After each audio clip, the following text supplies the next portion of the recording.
Assalamualaikum warahmatullahi wabarakatuh. Berikut ini saya bacakan sekilas tentang puasa Ramadan edisi revisi 1 yang disusun oleh Al-Ustadz Ahmad Muzaki Khalil. Beliau adalah Khadim Madrasah Al-Quran Miftahul Ulum Al-Khalil, Kelurahan Mayangan, Probolinggo.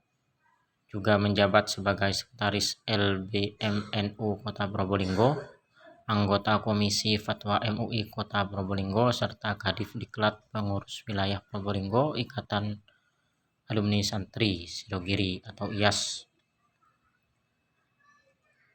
Edisi revisi disarikan dari kitab At-Thariqat As-Sadidah Ta'lif Habib Hasan bin Ahmad Al-Ghaf.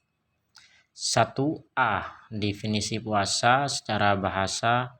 Saum adalah menahan. Definisi secara syariat adalah menahan diri dari hal-hal yang membatalkan puasa, mulai terbitnya fajar sampai terbenamnya matahari dengan niat tertentu.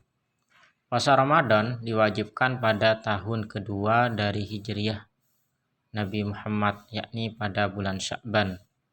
Dinamakan bulan Ramadan karena di waktu itu cuaca sangat panas, lalu diberi nama bulan Ramadan yang diambil dari kata Ramadan, sangat panas. Ada pula yang menjelaskan diberi nama Ramadan karena di bulan Ramadan dosa-dosa dibakar. Li'annahu yarmidadz dzunub. B. Syarat wajib puasa Ramadan. Islam. 1. Islam. Maka orang non-muslim tidak kena kewajiban puasa Ramadan di dunia maupun di akhirat, tetap mendapatkan tuntutan. Di dunia tidak wajib, namun di akhirat tetap mendapatkan tuntutan. Sedangkan orang murtad wajib mengqadha puasa selama dalam masa murtadnya ketika ia kembali menjadi muslim. Nomor 2, taklif, yakni baligh dan berakal. Nomor 3, mampu atau kuat menjalankan puasa. Pengertian kuat di sini ada 2. 1 secara fisik, hissian, maka orang yang sudah tua renta dan orang sakit yang tidak bisa sembuh tidak wajib puasa.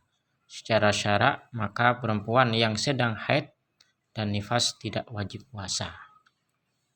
4. Sehat, maka orang yang sakit tidak wajib puasa apabila dengan berpuasa dikhawatirkan meninggal dunia atau tambah parah sakitnya. 5. Sedang tidak bepergian, maka orang yang sedang bepergian jauh 82 km boleh tidak berpuasa dengan catatan berangkat sebelum fajar atau sebelum subuh. Jadi berangkatnya sebelum imsak. C. Rukun-rukun puasa. 1. Niat. Baik puasa sunnah maupun wajib. Berikut perbedaan niat dalam puasa wajib dan sunnah. Nomor 1. Niat dalam puasa wajib waktunya mulai terbenamnya matahari sampai terbitnya fajar. Oleh karena niat wajib tabyid dilakukan pada malam hari. Niat dalam puasa sunnah waktunya mulai terbenamnya matahari sampai tergelincirnya matahari waktu zuhur dan tidak diwajibkan tabyid. Artinya kalau puasa wajib itu harus malam hari niatnya, mulai tenggelamnya matahari sampai terbitnya fajar. Sementara untuk sholat puasa sunnah itu mulai terbenamnya matahari, yakni waktu maghrib sampai waktu zuhur, seperti itu. Jadi kalau belum niat boleh niat di pagi hari kalau puasa sunat. Nomor 2, wajib menentukan puasa yang akan dikerjakan. Contoh puasa Ramadan atau kafarat. Ini kalau niat dalam puasa wajib. Kalau niat dalam puasa sunnah tidak wajib menentukan kecuali puasa sunnah yang waktunya ditentukan. 3. Tidak boleh mengumpulkan niat 2 puasa farduh pada 1 hari puasa. Jadi tidak boleh mengumpulkan niat. Kalau puasa sunnah boleh mengumpulkan 2 puasa sunnah atau lebih dengan 1 niat. Kemudian tempatnya niat di dalam hati hanya saja dianjurkan mengucapkan dengan lisan dan menghadirkannya di dalam hati. Adapun lafal niat adalah nawaitu shauma ghadin an adai fardhi syahri Ramadan hadis sanati lillahi ta'ala. 2. Meninggalkan semua yang dapat membatalkan puasa. Jadi rukun-rukunnya puasa itu niat sama imsak, meninggalkan semua yang dapat membatalkan puasa. Hal-hal yang membatalkan puasa. Membatalkan menghapus pahala puasa, namun puasanya tetap sah. Jadi puasanya sah tapi pahalanya 0. Adapun perkara yang dapat membatalkan pahala puasa 1, yaitu ghibah, gosip, ngerasanin, ngomongin orang, mengadu domba, berdusta, melihat sesuatu yang diharamkan ataupun melihat sesuatu yang halal disertai syahwat, sumpah palsu dan ucapan buruk serta perbuatan buruk. Wah, ini bisa menghilangkan pahala puasa. Terus membatalkan puasa dan pahalanya, yaitu ada 8. Yang ini membatalkan puasanya batal, ya otomatis nggak dapat pahala juga. Yang pertama adalah riddah, keluar dari Islam atau murtad. Yang kedua haid, nifas dan melahirkan, ini batal puasanya. Nomor 3 gila maupun sebentar. 4 pingsan dan mabuk asalkan sepanjang hari. Kalau sadar atau siuman walaupun sebentar, puasanya tetap sah menurut Imam Romli. Jadi kalau pingsannya sepanjang hari, ya batal. Kalau sadar, tetap sah. 5 bersenggama, berhubungan suami istri ya. Nomor 6 masuknya sesuatu ain melewati lubang yang tembus pada tempat pencernaan. Nomor 7 keluar sperma dengan sengaja. Dengan sengaja dikeluarin. Nomor 8 sengaja muntah.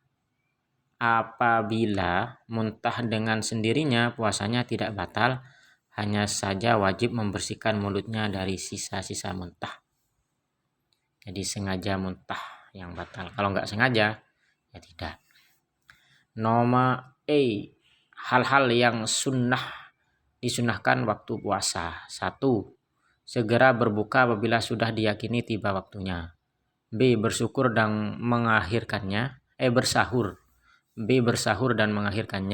C. Berbuka dengan kurma. Kalau tidak ada, berbuka dengan air zam-zam atau air biasa atau madu atau manisan. D. Membaca doa berbuka. E. Memberikan buka orang-orang yang berpuasa. Memberi takjil, buka puasa pada orang yang sedang puasa. Mandi janabah sebelum fajar. Kalau kemudian mandi tiap malam habis maghrib selama Ramadan. Wow. Mandi tiap malam habis maghrib setelah Ramadan agar giat dalam beribadah. Berusaha melaksanakan sholat tarawih dan witir secara rutin.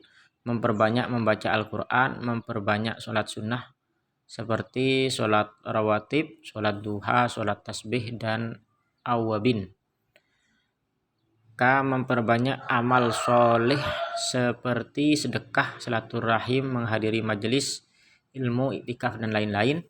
B. Berusaha dengan sungguh-sungguh dalam beribadah di 10 terakhir untuk menggapai keutamaan Lailatul Qadar. 6. Memperhatikan agar berbuka dengan makanan dan minuman yang halal. N. Memberi nafkah lebih kepada keluarga, mengembirakan keluarga. O. Meninggalkan perbuatan yang tidak bermanfaat. F. Hal-hal yang dimakruhkan dalam puasa. A. Memamah, mengunyah makanan, dimakruhkan.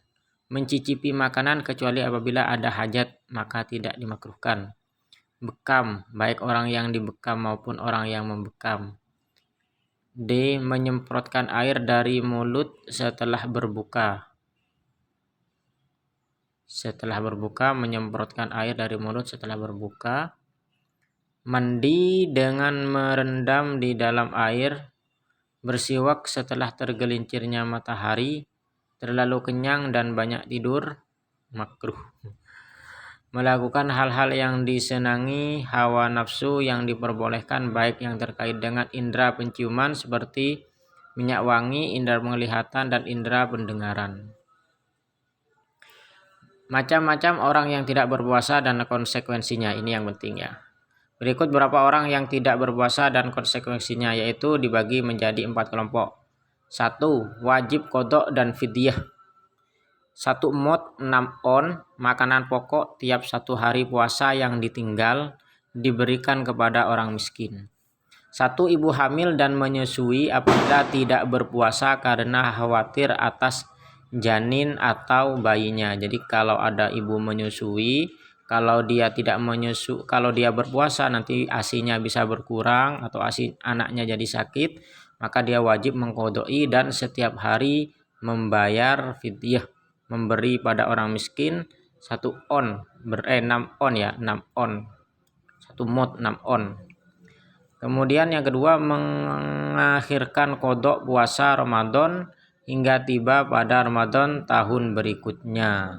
Jadi kalau teman-teman itu tidak mengqadai puasa Ramadan sampai ke Ramadan berikutnya, maka harus tetap diqadai dan bayar fidyah berapa hari yang dia tidak puasa, seperti itu. Nomor 2, ini wajib qadha, tidak wajib fidyah. Jadi qadha wajib tapi tidak usah bayar fidyah 6 on ya. Seperti tidak berpuasa karena lupa tidak niat. Ibu hamil dan menyusui tidak berpuasa karena khawatir atas dirinya dan janinnya atau bayinya. Jadi dirinya, bukan hanya sekedar janinnya saja. Sakit epilepsi dan orang yang tidak berpuasa karena sembrono sengaja tidak berpuasa. Kemudian wajib fidyah, tidak wajib qadha. Seperti orang tua renta, orang sakit yang tidak bisa sembuh. Berarti hanya bayar fidyah, tidak usah mengqadai puasanya. Nomor 4, tidak wajib qadha dan tidak wajib fidyah, seperti tidak puasanya orang gila yang tidak sembrono atas kegilaannya.